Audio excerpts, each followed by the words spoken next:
نبی پاک صلی اللہ علیہ وسلم پہاڑ پہ بیٹھ کے پڑھتے تھے رات کو، تو وہاں نا ابو سفیان بھی آ گئے سنتے سنتے، کیونکہ انہوں نے پابندی لگائی ہوئی تھی کہ کوئی بھی بندہ وہاں نہ جائے، سوشل بائیکاٹ معاذ اللہ کیا ہوا تھا، کوئی نہ ادھر جائے، تو سنتے سنتے ابو سفیان آ گئے۔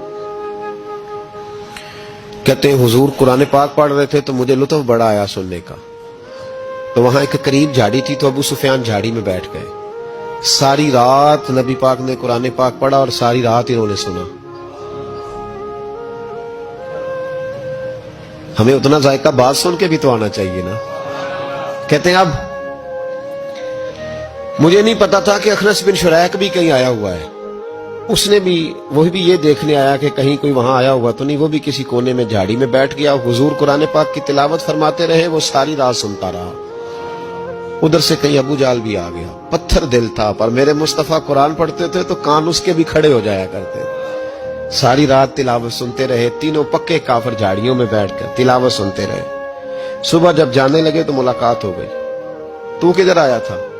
اس نے کہا پہلے تو بتا تو کدھر آیا تھا؟ میں تو آیا تھا دیکھوں کوئی آیا تو نہیں، میں تو کدھر؟ اس نے کہا میں بھی یہی دیکھنے آیا تھا کہ یہاں کوئی آتا جاتا تو نہیں۔ ابو جال زیادہ شاطر تھا، کہنے لگا خبردار کل کوئی نہ آئے، آج تو آ گئے کل نہ ہونا۔ اللہ اکبر۔ لیکن جہاں دل لگا ہوتا ہے نا وہاں دل کھینچا چلا جاتا ہے، دل جہاں لگ جاتا ہے نا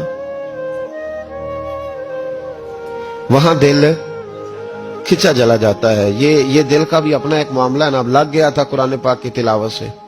کہتے ہیں رات کو اپنی چارپائی پہ لیٹے، درد اگرچہ جان کو ذل ہے، میں کیا کروں میرا دل ہے، غمیش کا اگر نہ ہوتا تو غم روزگار ہوتا، اور وہ مزہ آتش نے کہا تھا، وہ مزہ دیا ہے تڑپ نے کہ میری آرزو ہے یا رب میرے دونوں پہلوؤں میں دل بے قرار ہوتا۔ کہتے ہیں کہ اگلی شام پھر آئی، وہی کیفیت، وہی انداز، وہی شوق، چارپائی پہ لیٹے پر کانوں میں وہ آواز رس گھولے، لیٹا نہ گیا، اٹھے پہنچے، لیکن آج جگہ بدل کے بیٹھ گئے تینوں۔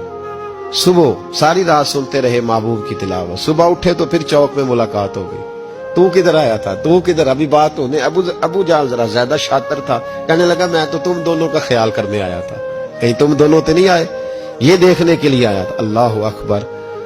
3 دن مسلسل آتے رہے اور میرے مصطفیٰ کریم کا ساری رات قرآن پاک سنتے رہے۔ اب اخنس بن شریک کہتے ہیں کہ میں پورا قریب آ گیا، میرا دل کہتا تھا کہ یہ سچے ہیں۔ کہتے میں نے تیسرے دن مشورہ کیا، میں نے کہا یار پتا تجھے بھی ہے مجھے بھی ہے کہ نہیں آنا، پر ان کی آواز ایسی ہے، وہاں لذت ایسی ہے، نہیں نہ رہا گیا تجھ سے بھی، مان کیوں نہیں جاتا کہ ساری باتیں اپنی جگہ پر ان کی بات کانوں سے ہو کے دل میں اترتی چلی جاتی ہے، مانتا کیوں نہیں؟ اخنس بن شریک کہتے میں پورا قریب آ گیا، پر ابو جال نے مجھے پھر گمراہ کیا، کہنے لگا یار یہیں رہے ہیں، بچپن بھی یہیں گزارا ہے، معاذ اللہ 2 ہاتھ ہیں 2 آنکھیں ہیں، سارا کچھ وہی ہے، کان پٹیاں سفید ہوئی ہیں تو کہتے میں اللہ کا نبی ہوں معاذ اللہ۔ اس نے وسوسہ اندوزی کی تو کہتے میں پھر بیک ہو گیا۔ آپ کیوں نہیں اس شخص کو جانتے جو وسوسہ اندوزی کرتا ہے؟ آپ اس جگہ کیسے چلے گئے جہاں وسوسہ اندوزی ہوتی ہے؟ یاد رکھیں اس جگہ جائیں جہاں جانے سے دل صاف ہوتا ہے، جہاں جانے سے دل کا زنگ اترتا ہے، آپ کے وسوسے دور ہوں گے۔ وہاں جائیں جہاں ایمان کی، یقین کی، تیقن کی دولت بڑھتی ہے۔ کیوں وہاں جاتے ہو جو بیک کر دیتا ہے؟